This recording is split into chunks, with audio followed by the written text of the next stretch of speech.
Այսօր մեր հարկի ներքո տեղի կունենա դասախոս Մարիետտա Կարապետյանի «Պահքի խորհուրդը» խորագրով դասախոսությունը։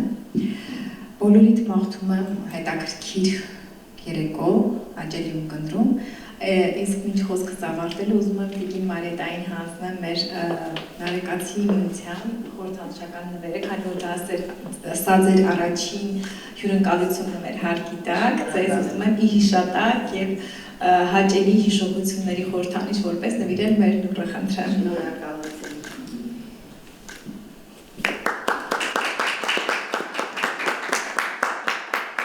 Այժմ տեմը տրամադրում եմ տիկին Մարիետտային։ Այսօր մենք քննարկելու ենք մի շատ հետաքրքիր կարևոր մի հարց, պահքի խորհուրդը, որովհետև մենք հիմա գտնվում ենք պահքի մեջ մինչև զատիկը։ Բայց ես իմ խոսքը ուզում եմ սկսել մի բնաբանով։ Աստծո գործերը անքննելի են։ Եվ մեջ բերել ինչի են անքննելի։ Այսինքն մենք չենք կարող քննել նրա գործերը։ Ես ուզում եմ բերել ամերիկահայ աստղագետ Գնել Դուրյանի մտավորականը եւ 21-րդ դարը գրքից մի ամփոփում, որ նա նկարագրում է տիեզերական բոլոր մարմինների վերաբերմունքը երկիր մոլորակի վրա, նրանց շարժումները, նրանց բոլոր երկրագնդի հետ կապված բաները եւ նշում է բազմաթիվ հաստատումներ, որոնք հազարամյակների ընթացքում չեն փոխվել։ Եթե նրանք հանկարծ շնչի նույնիսկ 1%-ով շեղվեն, երկիր մոլորակի վրա կյանքը կդառնա անհնարին։ Էլ չեմ խոսում մարդու օրգանիզմի մասին, ովքեր գոնե մեկ անգամ առնչվել են կենսաբանության հետ, մարդու ֆիզիոլոգիայի կամ կենսաքիմիայի հետ, կհասկանան, որ դա մի ուրիշ ստեղծագործություն է։ Ուրեմն սա Աստծո ստեղծածն է։ Իսկ մարդը իր պատմության ընթացքում մեկը մի քանի տարի առաջ գրել էր, ստեղծել է ընդամենը մի ժամացույց եւ ուզում է քննել այդ հզոր արարիչի գործերը, այսինքն ժամացույց, որը անընդհատ փչանում է։ Հիմա մենք պետք է փորձենք մեր ժամացույցային տրամաբանությամբ որոշ հարցեր պարզաբանել։ Նախ ես ուզում եմ ասել նախքան մարդուն անցնելը, խոսել տիեզերքի մասին։ Տիեզերքը կենդանի օրգանիզմ է, որովհետև ամեն օր նոր աստղեր են ծնվում։ Դա Վիկտոր Համբարձումյանի խոսքերն են, նրա հետ ոչ մեկը չի կարող հակաճառնել։ Եվ երկրագունդը որպես տիեզերքի մի մաս, նույնպես կենդանի օրգանիզմ է, մենք նոր ենք դա սկսում խոսել դրա մասին, գրքեր ենք հրատարակում, բայց դրա մասին ասել են դեռ անտիկ փիլիսոփաները, այստեղ Բրունոն, Գալիլեյը, Նյուտոնը եւ մեր Անանյա Շիրակացին, այսինքն մենք նոր բան չենք ասում, մենք ուղղակի բացահայտում ենք այն, ինչ որ մարդիկ վաղուց ասել են։ Եվ ներկայիս գիտնականները, ակադեմիկոսները նույնպես հաստում են այդ հանգամանքը եւ գիտական հետազոտություններով հաստատվում է դա, որ երկրագունդը կենդանի օրգանիզմ է իսկապես։ Ինչպես մարդու օրգանիզմը ունի համակարգեր, մարսողական, շնչառական, արտաթորության, վերարտադրողական, նյարդային համակարգ, երկրագունդը նույնպես ունի իր համակարգերը, որոնք են դա մթնոլորտն է, դա ջրոլորտն է, դա քար ոլորտն է, կենսոլորտն է եւ վերջապես բանականության ոլորտն է, որի մասին քչերն են խոսում, քչերը գիտեն։ Իսկ մարդը որտեղ է ամեն տեղ։ Մարդը կենսոլորտի մի բջիջն է ընդհանրապես։ Այսինքն ինքը տիեզերքի մի մասնիկն է, մտնում է երկիր մոլորակի կենսոլորտի մեջ եւ նա պարտավոր է ենթարկվել այդ տիեզերքի բոլոր կանոններին, բոլոր օրենքներին։ Ավելի լավ ցույց տամ, որ թե մարդը որտեղ է գտնվում։ Հիմա դառնանք մեր բուն թեմային, պահքին։ Մեր հայ առաքելական եկեղեցու կարգով տարվա մեջ 160 պահքի օրեր կան, որից 117-ը ծիսական եւ մնացած օրերը ամեն շաբաթվա, չորեքշաբթի եւ ուրբաթ օրերը պահքի օրեր։ Դրանք ինչ իմաստ ունեն եւ ինչի համար է վերջապես։ Ուրեմն մարդու կենսագործունեությունը ապահովելու համար անհրաժեշտ է էներգիա։ Որտեղից է մարդը ստանում այդ էներգիան։ Սննդի միջոցով։ Օգտագործում ենք ճարպեր, ածխաջրեր, սպիտակուցներ, որոնք մարսողական համակարգում քայքայվում են, եւ բջիջներում անջատվում է դրանից էներգիա, էներգիայի մի մասը ջերմության ձևով ցրվում է, դրա համար մենք տաք ենք, եւ մնացած մասը ամփոփվում է AEF, ադենոզին եւ ֆոսֆորական թթվի քիմիական կապերում։ Եվ օրգանիզմի կենսագործունեության համար, երբ անհրաժեշտ է էներգիա, այդ կապերը քանդվում են եւ էներգիան օգտագործվում է օրգանիզմի տարբեր գործառույթների ժամանակ։ Բայց պարզվում է, որ այդ էներգիան, որը մենք ստանում ենք սննդի միջոցով AEF-ից, շատ չնչին է այն էներգիայի համեմատությամբ, որը պետք է մեր գոնեն մկանային եւ նյարդային գործունեության համար։ Իսկ այդ մնացած էներգիան որտեղից է գալիս, որտեղից է հասնում։ Դա գալիս է տիեզերքից։ Պյութագորաս ասում էր, երկրի ամենահեռավոր բարձունքներից անընդհատ երկիր է գալիս, հոսանքներ եւ էներգիա չէր ասում, ինչ որ բաներ։ Մեր հնդկական բժշկության մեջ այդ ինչ-որ բանը կոչում է պրանա, չինացիների մոտ չի, մեր կոչում էր հոգի։ Իսկ մեր ժողովուրդը, այն ինչի մասին, որ ես հիմա խոսում եմ, ոչ թե փորձով, այլ էմպիրիկ փորձով դարերի ընթացքում հաստատված բաներ են, մեր ժողովուրդը ասում էր։ Օրինակ, ասում էին, որ ով առավոտյան շուտ է արթնանում, նա ստանում է Աստծո օրհնությունը։ Իսկ ինչ էր այդ օրհնությունը։ Հիմա որ նայում ես ժամանակակից տեսանկյունից, որ վաղ առավոտյան տիեզերքից գալիս են պրոտոնների հզոր հոսք, երկիրը ներշնչում է, որպես կենդանի օրգանիզմ, այդ պրոտոնները շնչում է ինքը, եւ դրանից սնվում է օրգանիզմը։ Իսկ ինչպես է անցնում այդ պրոտոնները, ինչպես են մտնում մարդու օրգանիզմ։ Մեր շնչառական ուղիներով եւ մաշկի միջոցով։ Դուք բոլորը ծանոթ եք արևելյան բժշկության այս մեթոդներին, որ մաշկի վրա կան մոտ 6000 այդպիսի կետեր, այդպիսի կենսաբանական ակտիվ կետեր, որի միջով այդ պրոտոնները թափանցում են օրգանիզմ։ Կորեացի գիտնականները հայտնաբերել են, որ մաշկի վրա այդ ակտիվ կետերը օվալաձև կամ կլոր կտրվածքով մանրադիտակային խողովակներն են, որոնք գնում են այս կամ այն օրգան, այսինքն կապված է մարմնի այդ հատվածը, կապված է ներքին այս կամ այն օրգանի հետ։ Եվ երբ որ ինչ-որ պատճառներով, վատ սնունդից, ինչ-որ տարբեր պատճառներով այդ անցքերը փակվում են, արևելյան բժշկությունը օգտագործում է ասեղնաբուժություն, ասեղների միջոցով բացում է այդ անցքերը։ Եվ Առողջապահության համաշխարհային կազմակերպությունը արտոնել է ասեղնաբուժությունը որպես ընդունված բուժամիջոց։ Ես ասեմ, այդ պրոտոնների մասին մեծերը նորից գիտեին։ Իմ տատը չուտով երեխաներին, մայրերին չէր ասում էր մի ստիպեք, նա հոգով է զորանում, այսինքն այդ մթնոլորտում եղած այդ մասնիկները նա անվանում էր հոգի։ Այսինքն այն ինչ որ մենք խոսում ենք, մերոնք վաղուց դրա մասին գիտեին։ Իսկ պահքի ժամանակ առանց ասեղնաբուժության, որը ինքնըստինքյան մաքրվում են այդ կետերը, պահքի խորհուրդը դա է, որ մաքրվի օրգանիզմը ճարպոտ սնունդից, անորակ սնունդից, այդ անցքերը փակվում են եւ պահքի միջոցով այդ անցքերը բացվում են։ Մեր պահքի խորհուրդը սա է։ Հիմա ինչն է մյուս խնդիրը։ Այդ արտաքին պրոտոնների հոսքից, այդ կետերի ձևավորվում է օրգանիզմի կենսադաշտը։ Օրգանիզմը, մարդու օրգանիզմը ոչ միայն այն ինչ որ մենք տեսնում ենք, այլ ունի անտեսանելի դաշտ, կենսադաշտ։ Մարդը չի տեսնում, էքստրասենսերը դա զգում են, շներն ու կատուները դա տեսնում են։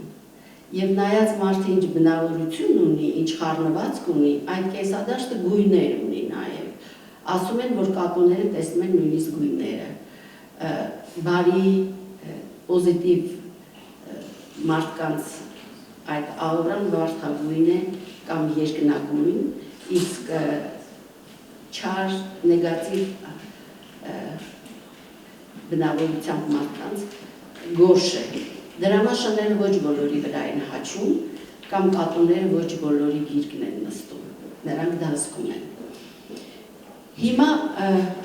իսկ այդ կենսադաշտը հնարավոր է գրանցել։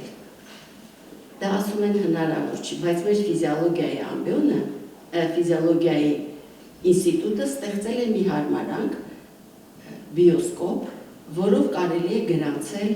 այդ կենսադաշտը։ Մենք մեր լաբորատորիայում դա արել ենք կենդանիների վրա, նրանց կերակրելով դեղաբույսերով և ստուգելով, թե դեղաբույսը ոնց է նրա կենսադաշտը շտկում, ոնց է նրան մաքրում։ Եվ մերոնք գիտեին, մեր պապերը սրա մասին, իհարկե գիտեին։ Օրինակ, նորից իմ տատը ասում էր, որ չի կարելի պարկած մարդու վրայով շենքել անցնել, առավել ևս երեխաների։ Ասում ենք ինչի, ասում որտև քո ցավն ու չորը թափում ես նրա վրա։ Դա նշանակում է, որ այդ կենսադաշտում գտնվում են կետեր, խտացումներ, որոնք հիվանդություն են կրում իրենց մեջ։ Եվ էքստրասենսերը ասում են, միտեղ կարդացել եմ, որ ֆիզիոլոգիական, մարմնական առումով հիվանդության դրսևորումը 2 տարի հետո է սկսվում։ Դա արդեն 2 տարի նրա կենսադաշտում դա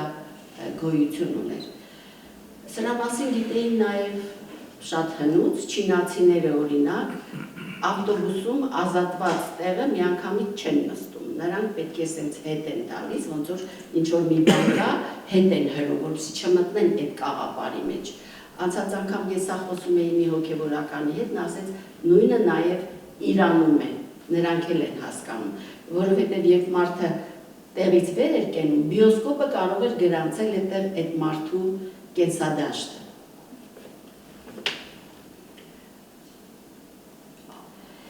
Եվ հիմա պահքը, սննդային պահքը կդառնա ուղղակի դիետա, որը օգտագործում են շատերը առողջության նպատակով, նիհարելու նպատակով, բայց պահքի բուն իմաստը նրան նաև հոգևոր պահքի մեջ լինելն է։ Իսկ ինչ բան է հոգին, որտեղ մարդը ոչ միայն ֆիզիկական մարմին է, այլ նաև հոգևոր։ Ինչ է հոգին։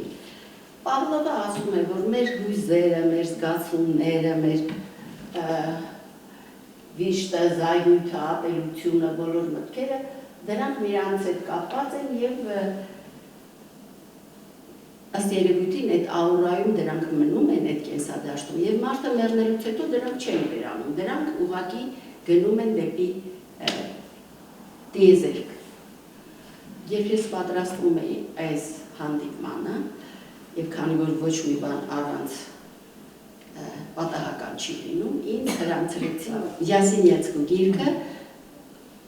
«Դուխ, դուշա ի ցելը» և նա ինձ համար շատ բաներ բացահայտեց և ես այսինքն չեմ կարող ինձ վրա վերցնել պատասխանատվություն, ես պետք է կարդամ Յասենյացկու գրածը, ասեմ ինքը բժիշկ է, հայտնի բժիշկ է եղել Ռուսաստանում դեռ նախքան սովետական կարգերը, հետո ենթարկվել է ստալինյան բռնաճնշումներին, հետո ազատվել է, ստացել է հոգևորականի բարձր սան, արքեպիսկոպոս է եղել, մահացել է 1961 թվականին և նրան ուղղափառ եկեղեցին սրբադասել է։ Եվ հիմա ինքը ինչ է ասում, այդ գրքում այնքան հետաքրքիր բաներ են, որ ես պետք է կարդամ։ Արդեն ծանոթ ֆիզիկական սկզբունքների և պատկերացումների հեղափոխական հեղաշրջումը հանգեցրեց ավելի խոր եւ ճշգրիտ նոր հասկացությունների ստեղծման։ Այդ նոր հասկացությունները ոչ միայն մերժում են հին դասական մեխանիկան, այլ այն համարում են տեսություն, որն ունի կիրառելիության շատ նեղ սահմաններ։ Օրինակ, պարզվեց, որ մեզ հայտնի ամենափոքր օբյեկտների, մոլեկուլների, ատոմների, էլեկտրոնների եւ այլ աշխարհում դասական մեխանիկան դադարում է լինել համապարփակ տեսություն եւ իր տեղը պետք է զիջի քվանտային մեխանիկային, որը ավելի նուրբ գիտություն է։ Միևնույն ժամանակ քվանտային մեխանիկան դասական մեխանիկայի հետ լիովին հակասող բաներ չեն, այլ օգտակար են բավական մեծ զանգված ունեցող առարկաներ դիտարկելիս։ Եվ սա կարդալուց հասկանում ես, որ նա ասում է ոչ միայն կան էլեկտրոններ, պրոտոններ, նա ուրիշ անուններ էլ է տալիս բազմաթիվ անուններ, որոնք պոզիտրոններ, կվադրոններ, տարբեր բաներ, որոնց մասին դասական մեխանիկան չի ասում։ Սա հիմք է տալիս ասելու, որ այն ինչ որ մենք տեսնում ենք եւ ասում ենք աստու գործերն անքննելի են, այս տիրույթում են, դեռ մենք չենք հասել դրա բացահայտման աստիճանին։ Օրինակ, մենք երբ որ գրանցում էինք այդ կենսադաշտը, մեր հոդվածները արտասահմանում չէին տպում։ Ինչու ասում էին, չգիտենք, թե դա ինչ դաշտ է, ինչ է, մագնիսական չի, էլեկտրական չի, որովհետև կարդիոգրաման, էնցեֆալոգրաման դրանք էլեկտրական ալիքներ են։ Իսկ սա միանգամայն այլ չէր ենթարկվում այդ օրենքներին։ Եվ մագնիսական չի, որտեղ մագնիսական դաշտում դա մնում էր անփոփոխ։ Հիմա խոսենք հոգու եւ այսինքն պետք է մաքրենք նաեւ մեր հոգին, մեր հոգեվոր դաշտ։ Իսկ ինչ է հոգին, ասեց Պավլովը ինչ է հոգին, բայց որտեղ է դա գտնվում։ Երբ կարդում ես Յասինյացկու գրածը, նա ասում է, որ հոգու զետեղարանը դա սիրտն է։ Եվ այնքան օրինակներ է բերում սաղմոսներից, տասնյակ սաղմոսներից նախադասություններ, որտեղ ապացուցում է, որ սիրտը, որ հոգու զետեղարանը դա սիրտն է։ Եվ ինչ ենք ասում մենք, հաճախ ենք ասում, չէ, սիրտը տառապում է, սիրտը ցավում է, սիրտը թախծում է, հրճվում է, զգում է, վկայում է եւ այլն։ Այսինքն սիրտը հոգու զետեղարանն է։ Բայց հարց է առաջանում, բա գլխուղեղը ինչ է։ Այստեղ օգնության է գալիս Բեղցերևան, ակադեմիկոս Բեղցերևան, որ երկար տարիներ եղել է Լենինգրադի մարդու ուղեղի ուսումնասիրության կենտրոնի տնօրենը եւ մի այն մութ տարիներին հեռուստատեսությամբ մի հարցազրույց էր տալիս, նրան հարցնում են «Вы, академик, ученые, вы верите в Бога?» Ինքը ասեց այո, եթե դու ուսումնասիրում ես այնպիսի մի բարդ բան, ինչպես ուղեղն է, եւ հասնում ես մի փակուղու, հասկանում ես, որ այդտեղ դու արդեն չես կարող, դա արդեն Աստծո տիրույթն է։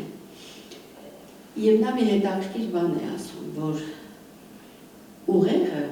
մտքեր արտադրող չի։ Իհարկե ուղեղը կարգավորում է մեր ամբողջ օրգանիզմի ֆունկցիաները, բայց ինքը մտքեր արտադրող չի։ Ինքը մտքեր ընդունող է։ Եվ գալիս է, այստեղ մտածում ես, Նյուտոնի գլխին խնձորը ոչ թե ընկավ իսկապես, այլ այդ գաղափարը այնտեղից հասավ իրեն։ Կամ մենք էլ ենք օգտագործում, չէ, գլխի ընկանք։ Ասում ենք առանց հասկանալու, այսինքն դա եկավ մեզ մոտ եւ այդ մտքերը, որոնք ծնվում են հանճարեղ մարդկանց մտքերում, գլխում ծնվում են, եթե իր ուղեղը միացած է այդ տիեզերական բանականության հետ։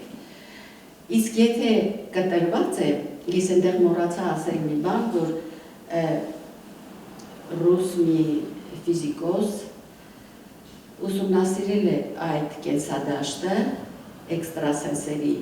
օգնությամբ, տեսել են, որ դա մարմնից տարածվում է մի 10-15 սանտիմետր հեռավորության վրա, բայց դեպի վերև նա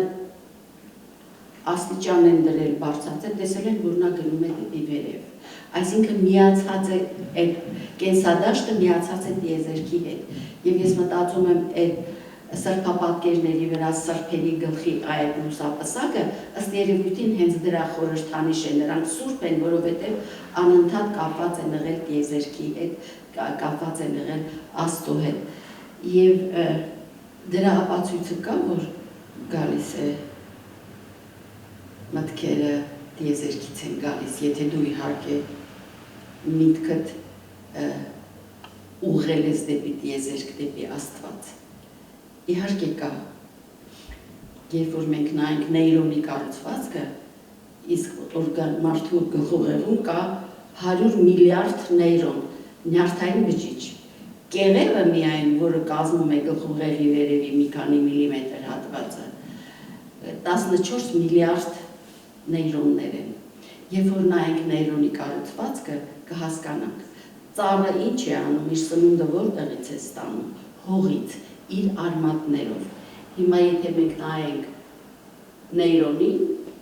ու կգտնենք նմանություն ծառի հետ։ Այն վերևի ճյուղերը կոչում են դենդրիտներ, այս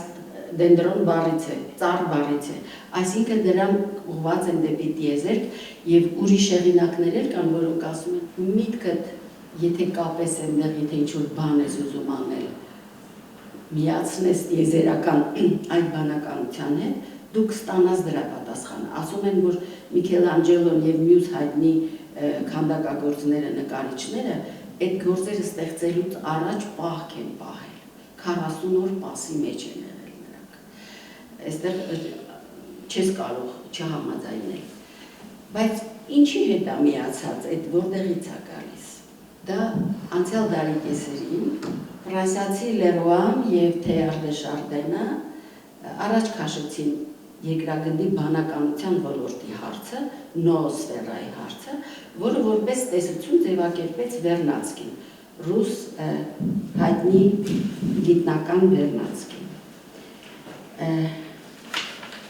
Եվ մենք մեր մտածողությամբ, մեր ուղերով միացած ենք այդ հիմնարար դաշտը, այդ նոոսֆերայի։ Իսկ դա ունի գիտական բացատրություն, թե մենակ իհարկե ունի։ Մեր հայրենակից Հովհաննես Դավթյանը, որը ծնվել է Ախուրյանի գյուղում, կրթություն է ստացել, կարծեմ Ռուսաստանում, երկար տարիներ աշխատել է Ռուսաստանի բարձրաստիճան պաշտոններ է ունեցել, հետո եկել է Հայաստան, ստեղծել է ֆիզքիմիայի ինստիտուտը, հետո արդեն կարելի է ենթադրել ինչ պատճառներով հեռացել է, գնացել Օդեսայում ստեղծել է տիեզերական հետազոտությունների կենտրոն, այնտեղ էլ մահացել է։ Ինչ է ասում, զբաղվել է գիտության փիլիսոփայությամբ եւ ստեղծել է հիմնարար դաշտի տեսությունը, որ մասնագետներն ասում են, որ Հովհաննես Դավթյանի հիմնարար դաշտի տեսության մի գլուխը միայն կարող է լինել Էյնշտեյնի հավանականությունների տեսությունը։ Եվ Ռուսաստանը, ռուսները չեն ուզեցել դա բարձրաձայնել կամ չեն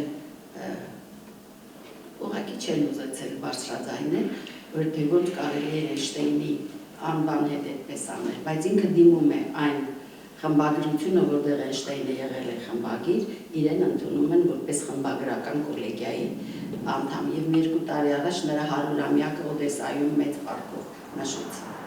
Հիմա ինչ է ասում այս հիմնարար դաշտի տեսությունը։ Ըստ որում այդ տեսությունը հայերեն լեզվով չկա, կան հատվածներ ուղղակի թարգմանված, բանաձևեր են ամբողջը, մաթեմատիկական, դա ինքը տեսել է երազում։ Հիմա ինքը ինչ է ասում։ Մեր ցանկացած միտքը ակնթարթի արագությամբ դառնում է այդ հիմնարար դաշտի սեփականությունը։ Այդ հիմնարար դաշտին ինքը անվանում է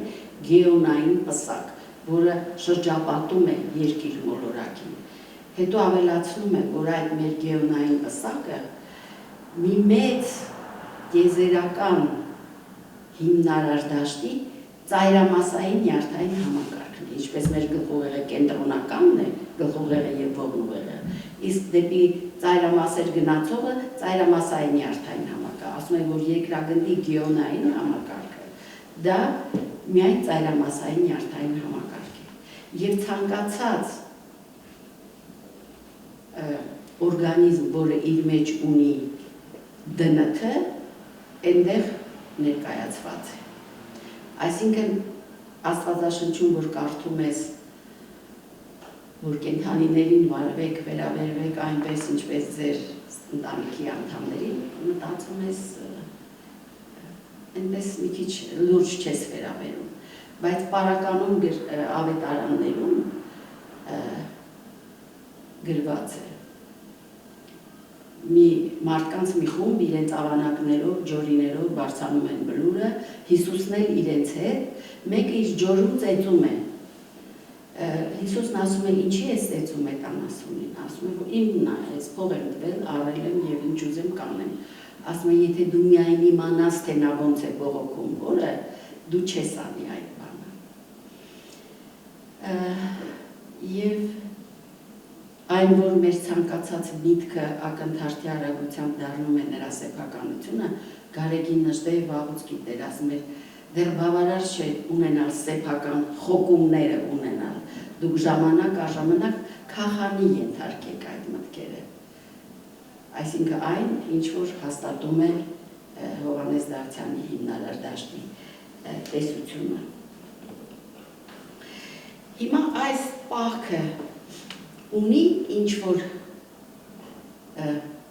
տեսանելի արդյունք տալիս է, թե չէ։ Առանձին մարդու իմաստով ամեն մարդ ինքը կարող է ասել, բայց ես կարող եմ ասել երկրի իմաստով։ Բոլորդ լսել եք Սինգապուրի մասին և գիտեք, թե նա ինչ երկիր է, դա երկիր է, դրախտ է երկրի վրա, և ես երջանկություն եմ ունեցել 2 ամիս ապրելու այնտեղ։ Ու դու ուղղակի չես կարող պատկերացնել այն կարգ ու կանոնը, որ այնտեղ գոյություն ունի, որ գովում ես իրենց, ասում ես, այս ինչ հրաշալի երկիր եք ստեղծել, իրանք ասում են ոչ, Աստված օրհնել է մեր երկիրը։ Նրանց ուրեմն 75%-ը չինացիներ են, այդ չինացիների 25%-ը քրիստոնյաներ են։ Նրանք ամեն տարի բացի այս հայտնի պահքի օրերից 40 օր իրենց երկրի բարօրության համար պահք են պահում, որ Աստված միշտ օրհնած պահի իրենց երկիրը։ Իսկ եւ մի տխուր բան արդեն պիտի ասեմ, իսկ մեր երկրում ինչ վիճակ էր, 2003 թվականին հետազոտություն էինք անում Գեղարքունիքի մարզի 32 գյուղերում, սոցիոլոգիական հետազոտություն էր և մտնում էինք տներ, 200 ընտանիք եմ ես մտել 32 գյուղերում։ Մարդիկ բողոքում են, որ չեն կարողանում բերք հավաքել, մի պարկ ցանում ենք, մի դույլ ենք հավաքում, մկները բոլորը ուտում են, ասում եմ, ջուր չկա, ասում եմ, բայց մարդիկ հարյուրամյակներով այդ հողի վրա վարել են, ցանել են, հավաքել են և ապրել են, ինչ եղավ ձեզ հետ, որ դուք հիմա ջրի կարիք ունեն։ Ասում եմ, իսկ դուք որ ցորենը ցանում եք, ասում եք, Տեր Աստված, մեկը 1000 արա, սկսեցին ծիծաղել։ Ասի, բայց չէ, որ ունենք մենք երգեր, Գութանի երգեր, Սերնացանի երգեր, Կալի երգեր, դրանք ինչ են։ Դրանք աղոթքներ են փաստորեն, որոնք կապում են մարդուն, հողին, կենդանուն, տիեզերքի հետ և բերում են օրհնություն։ Սկսեցին ծիծաղել, ասից դուք աղոթել գիտեք, գոնե, հա, գիտենք, և ինչ ասեցին։ Մի մատով, չեմ ուզում հիմա ցույց տամ, խաչակ ընկեցին, գլուխ ունես փորդ լցրու, աջ ու ձախ հարևաններին մի տուր։ Ասեցի, և դուք ուզում եք ցանեք ու հնձեք, դուք դա չեք կարող անել։ Սոտքի գյուղում, Սոտքում մի հոյակապ եկեղեցի կա, շինություն կա մի հոյակապ, բայց որ մտաներս գոմեր դա ավերված, քանդված և կենդանիներ էին այնտեղը։ Գյուղացիներին ասում են, ինչ մտել էին ձեր եկեղեցին, ասում լավ, նա չեմ մեր եկեղեցին, ասում, բա չեք ամաչում, ոնց կարելի է եկեղեցին այդ վիճակում նայել։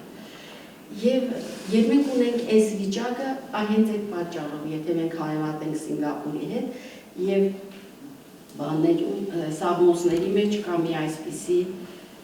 սաղմոս, ես ուզում եմ դա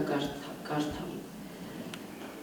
Քանզի այս ժողովրդի սիրտը կարծրացել է,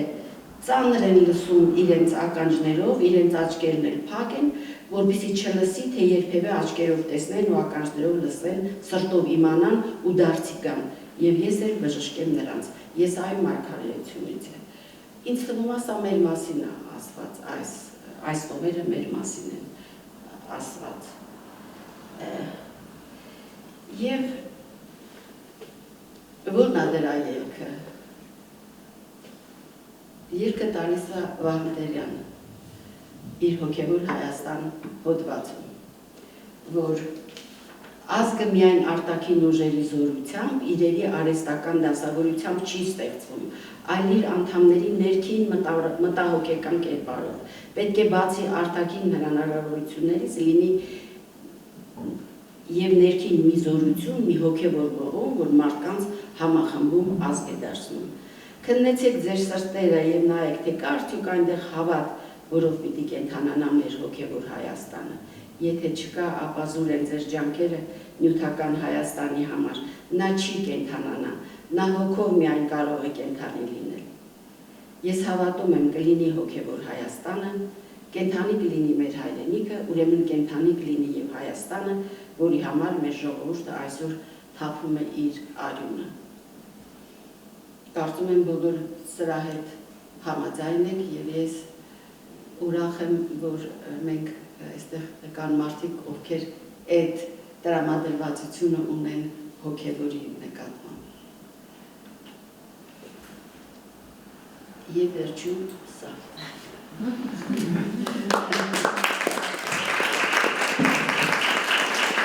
Պատրաստում դեր հարցեր եթե կան, հաճույքով կլսեն եւ կպատասխանեն։ Ես մի հարց ունեմ ժամանակի հետ կապված, ինչ է այդ ժամանակ անցված ընտրված պահքի համար, ինչով է դա հիմնավորվում։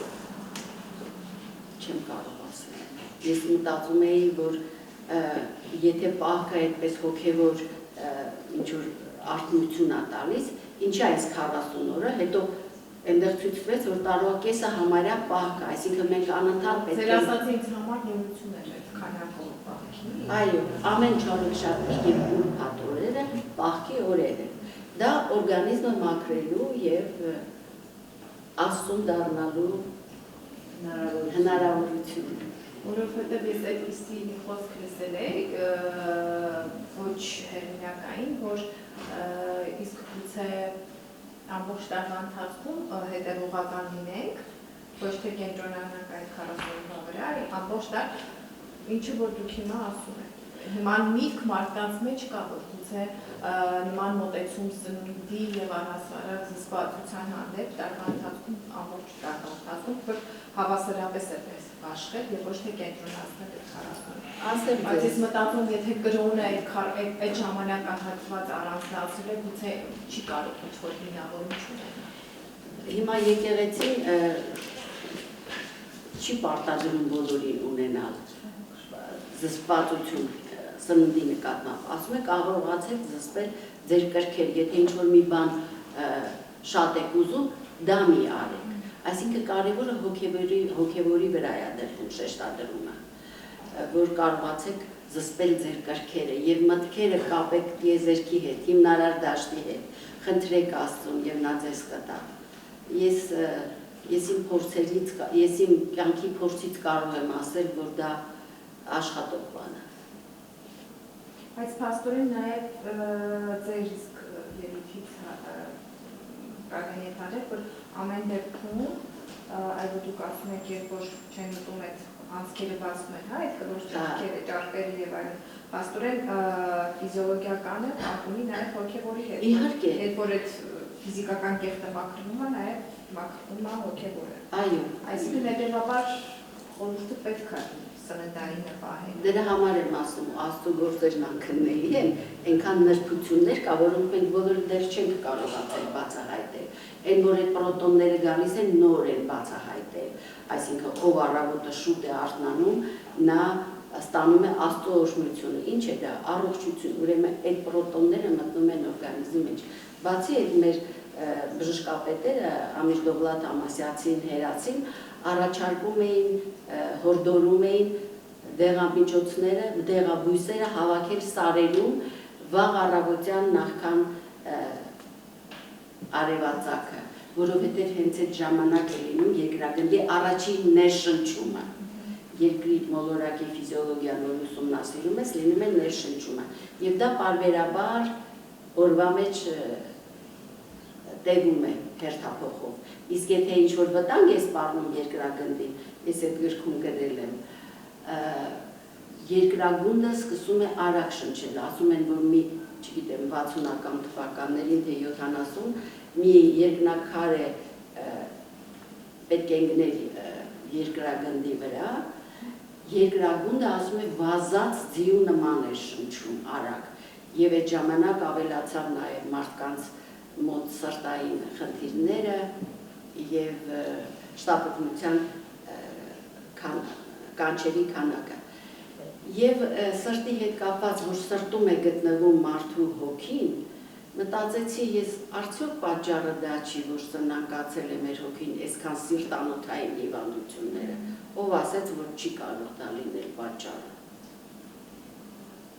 Չէ՞։ Համաձայն չեք։ Սրտանց համաձայն, սրտանց։ Տիկին Մարիետա, շնորհակալություն այս հրաշալի զեկուցման համար։ Արդյոք պահքի ժամանակ, պահքի միջոցով մարդու կենսաշխարհը կամ աուրան հնարավոր է փոխել, այսինքն այն ինչ-որ բացասական մտքերը, որ կուտակվում են և մարդու կենսաշխարհը գույնն է փոխվում, արդյոք պահքի միջոցով հնարավոր է մաքրման ճանապարհ անցնել։ Այսինքն դա հենց առաջի ճանապարհն է, որ դու գնում ես դեպի դա և միտքդ անընդհատ պետք է կապվի հիմնարար դաշտի հետ, պետք է կապված լինի նոոսֆերայի հետ, Աստծո հետ պետք է կապես անընդհատ, որպեսզի դա մաքրվի, որովհետև շատ դեղատոմսերի վերջում մեր բժշկապետերը գրում են, բժշկվում է Աստծո, այսինքն ոչ միայն դեղերը պիտի օգնեն քեզ, այլ նաև աղոթքով պիտի օգնեն, աղոթքը պիտի օգնի։ Մի բան էլ էի ուզում ասել, որ այդ դեղաբույսերը ամեն ինչ ունի իր շուրջը դաշտ, չեմ ասի, սա ունի կենսադաշտ, սա դաշտ ունի, և մարդիկ գերադասում են փայտյա կահույք ունենալ և այլն, որտեղ նրանցից դրական էներգիա է գալիս։ Այն ինչ-որ բնական, այդ տարբերությունը պլաստմասա։ Այո, և բույսերն էլ են անում, և բժշկապետերը դեղերը, որ նշանակել են հին ժամանակներում, նրանք փորձի և սխալի միջոցով չեն որոշել, վանգային հարցնում են, որը բուժում էր նաև դեղաբույսերով և ինքն էր հավաքում, ասում են դու չես տեսնում ոնց, ասում են որ կողքով անցնում եմ, ինքը ինձ ասում է, թե ես ինչի համար եմ, այսինքն այնքան նուրբ զգացողություն պետք է ունենա բժիշկը, որը կարող է ասել, որ սա այս հիվանդության համար է։ Այսինքն Աստծո գործերն անքննելի են, մենք փորձում ենք ինչ-որ մի կերպ, ինչ-որ մի բան բացահայտել մեզ համար, քիչ-քիչ այդ շերտերը բացել և կարողանանք հասնել Աստծո օգնությամբ։ Աստված ասում է, ով խնդրում է, նրան տրվում է, ով թակում է, նրա առաջ բացվում է։ Հիմա մենք պետք է թակենք, խնդրենք, որ Աստված մեզ Սինգապուրի նման օրհնություն տա մեր և ասում եմ, այդ երկրում, որ մտնում ես նրանց, ոնց ես զգում դա մի ուրիշ զգացողություն է, կարող ենք մտածել, որ դա հասարակածային գոտում է, դրա համար է այդպես և այլն, բայց մի 20 րոպե նավով ճանապարհ դեպի Ինդոնեզիա, նույն զգացումը դու այնտեղ չես ունենում, բոլորովին չես ունենում։ Եվ տեսնում ես այդ սուպերմարկետներում հայկական հեղինակների ոսկու խանութները, զգեստների խանութները գրված են հայերեն և այլն, մտածում ես բարձրանում է քո ազգային արժանապատվությունը ու ես տխուր քայլելով փողոցում լաց էի լինում, որ մեր երկրում նույնիսկ մարդկային արժանապատվություններ ոտնահարված է, դա 2002 թվականն էր, չէ՞։ Իսկ կենսաբանական գիտության մեջ աստվածաբանությունը իր դերը ունի, թե բանում է իրար։ Չէ, ուրեմն այս ամեն ինչ այս գիտնականների մասին, ես մի քանիսի մասին ասեցի ընդամենը։ գիտությունն ու կրոնը իրար լրացնում են, նրանք իրար դեմ չեն երբեք։ Եվ հայտնի գիտնականների Էյնշտեյնը, Պաստերը, Պավլովը, Պլանկը, դրանք 92% աշխարհի հայտնի գիտնականների հավատավոր են եղել։ Դու Պաստերին հարցնում են, ասում են դու հավատում ես Աստծուն, Պաստերին գիտեք, պաստերիզացման հեղինակն է։ Ինքը ասում է ես ոչ թե հավատում եմ, ես ամեն օր իմ լաբորատորիայում նրան տեսնում եմ։ Մենք պետք է բացենք մեր հոգու աչքերը եւ զգանք եւ տեսնենք։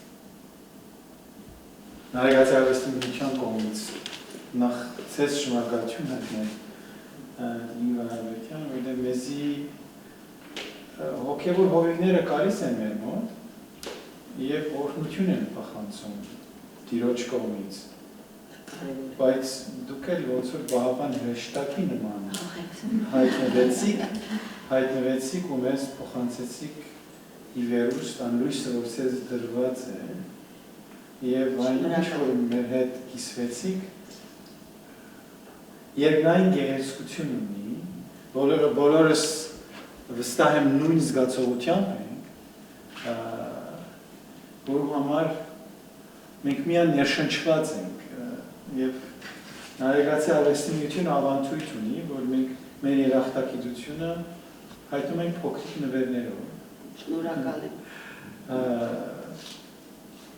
Նրան մասի չէ, նուրը ունի իր տեղը, բայց նաև ես կուզեի ցեզի, քանի որ այդքան հոգևոր էր ձեր էությունը և ձեր խոսքերը և ձեր աուրան, ձեր լույսը, պետք է ընդհանուր երրորդության գաղափարներ մենք գիսվենք իրար հետ, որտեղ երրորդության մեջ կա աստվածային խորհուրդ։ Այնքան խորհրդավոր է այս ամեն ինչ ձեր կողմը մեզի ուղղված, որն համար միայն կարելի է խոնարհվել։ Ես կուզեմ ցեզի ուղղել մեր վերջին հրատարակությունը նվիրել, ինձ այլ ոչ մի Արցախը կանչում է։ Եվ այն մտքերը, որ հնչեցրիք, մենք Արցախը գործրինք, պարզապես որովհետև դիտեր եկավ, որ մենք Աստծո օրհնությունն չարժանացանք։ Եվ այնքան հեռացանք Աստծուց, որ այդպիսի մեծ կորուստ ունեցավ հայ ժողովուրդը եւ չեմ կարծել դա կլինի վերջին կորուստը, եթե շարունակենք հեռանալ Աստծուց։ Սինգապորին դա ասված, որ մի օր նմանվենք եւ մենք արժանանանք Տիրոջ օրհնության։ Իսկ քանի որ այդքան հոգեվոր է եւ ծեր այնքան ներդաշնակ է նաեւ մեր Նարեկացի արվեստի միության առաքելության եւ գործունեության ծեր խոսքերը եւ այդ մեր ծառայության մեջ մտնում է նաեւ նույն ձևի հուսավոր այսպես ցերնարկներ եւ միջոցառումներ դրա համար ենք որդեգրել Սուրբ Գրիգոր Նարեկացի անունը, որ միշտ կապը Տիրոջ հետ լինի եւ Աստծո հետ մենք այդպես ծառայենք այդ մաքրությամբ եւ ուղղությունը եւ օրհնությունը ստանանք եւ մենք ունենք Գրիգոր Նարեկացի տաղերը, որ կուզեի մայստրոն նվիրի ցեզ եւ որտեղ իր մտահղացումն է եւ ինքը ստեղ ունի մեծ ներդրում այս հրատարակության հետ եւ ես ուզում եմ ցեզ իսկապես խորոց սրտ է շնորհակալություն հայտնել, որ դուք ընդրել եք մեր օջախը եւ գիսվում եք մեր հետ եւ հուսով եմ դա վերջինը չի լինի, ունենա շարունակական բնույթ եւ միգուցե միասին մի բան ծրագրեիք, մայստրո, իխնդրեի որ դուք նվիրեիք նկարահանությանին, հա եւ բացատրեիք մայստրո, շատ հաճելի է ձեզանից ստանալ։ Նարեկացին մոտ 22 տաղ ունի, բայց երկվող տաղերը մեզ հասել են 6-ն, մեկը գիտնականները վերագրում են եւ միջնադարում էսի բաներ միջնադարի կապված կա, որ շատ դժվար է։ Ամենայն դեպս մեզ հասել է նաեւ մեկ շարական, եղանակած շարական, այսինքն այստեղ ինչ որ Նարեկացի երգում է, բացի Մատյան ողբերգության աղոթագրքի ընկալքաղցության որ երկվում են, մեզ այստեղ չկա, կան Սայլամիչաներ, ահեղ ձայնս, աչքնցորիցով և մյուս տարերը, կան նոտաները, կա ձայնագրությունը, սա մի փոքրիկ հանրագիտարան է, նոտաները կա, ձայնագրությունը կա և կա վերլուծական հոդվածը, ինչպես մեկնաբանել նարեկասում։ Մանավանդ ես կուզենայի, եթե ժամանակ ունենաք, աչքնցորիցով վերլուծությունը։ Ես հիմա կարդում եմ Մատյան Լոպերկությանը, Մաքսիմ Ոսկանյանի թարգմանությունը, որովհետև դա ուրիշ է։ Վերջերս նաև Տեր-Մեսրոպն էլ է թարգմանել, Տեր-Մեսրոպ Քահանա Արամյանը, Վեմ ռադիոկայանի ինքն էլ կարդում է ամեն օր լսում եմ հեռուստատեսությամբ ես ռադիոյով, կարող այավ մի խոսքով սրտից սիրտ, ոնց որ Բեթհովենն էր ասում, սրտից սիրտ։ Դուք էլ հաստատում եք սրտի կարևորությունը, շնորհակալ եմ ձեզ։ Եվ ուզում եմ ասել մի բան, Անդրանիկի խոսքերը, ասում է, երբ գլուխդ բարձին ես դնում, որ քրանաս մի քիչ մտածիր երկրի մասին։ Սա էլ էս ասացի դրամաբանության մեջ է, որ մտքերդ գնան այնտեղ եւ ասեմ յուրաքանչյուր ազգ այդ հիմնարար դաշտում ներկայացված է որոշակի տարածքում, որոշակի տեղ, ինչով է, ոնց է ներկայացված իր հավատով, իր մշակույթով եւ իր լեզվամտածողությամբ և ավանդույթներով։ Երբ 15 թվականին որոշեցին տոտալ ոչնչացնել հային որպես տեսակ, բայց չստացվեց իրանց մոտ, հայի նորից հառնեց, ինչու որտեղ նրա հոգին առողջ էր, ինչպես Գարեգին Նժդեհն ասում է, ազգի ոգին։ Եվ հիմա որոշել են այս վերջի տարիներին այդ ոգու հետ խաղան, ինչպես ոչնչացնել նրան, ինչպես օտար ելևեջներով, կոմիտասի ասած վիբրացիաներով, երգերով, կլկլոցներով, ավերեն դա, աղանդներով, քայքայեն դա, ավանդույթները աղավաղեն, այսինքն մեր հոգևոր դաշտը, իսկ երբ հոգևոր դաշտը աղավաղվում է, արդեն ազգի ոգին ուղեղը դառնում է հիվանդանում է ցրված սկլերոզի նման, արդեն չեն կարողանում համախմբել։ Եվ երբ որ մարդիկ ապրում են այստեղ, բայց միտքները դրսում, նրանք խանգարում են ավելի շատ, քան թե օգնում են, եւ հակառակը, եթե դրսում են, բայց մտքով նրանք Հայաստանն իրել են, Հայաստանն են նորոգում, մտովի թեկուզ, դա շատ կարևոր է։ Ես իմ ամեն հանդիպումների ժամանակ իմ խնդիրն է, որ մարդիկ մտածելով հեռանան ինչ-որ մի բան, եթե ես կարողանում եմ ասել, մտածեն այդ ուղղությամբ, որը եւ կդառնա երևի մեր ազգի նոր վերածննդի ինչ-որ մի բան։ Շնորհակալ եմ։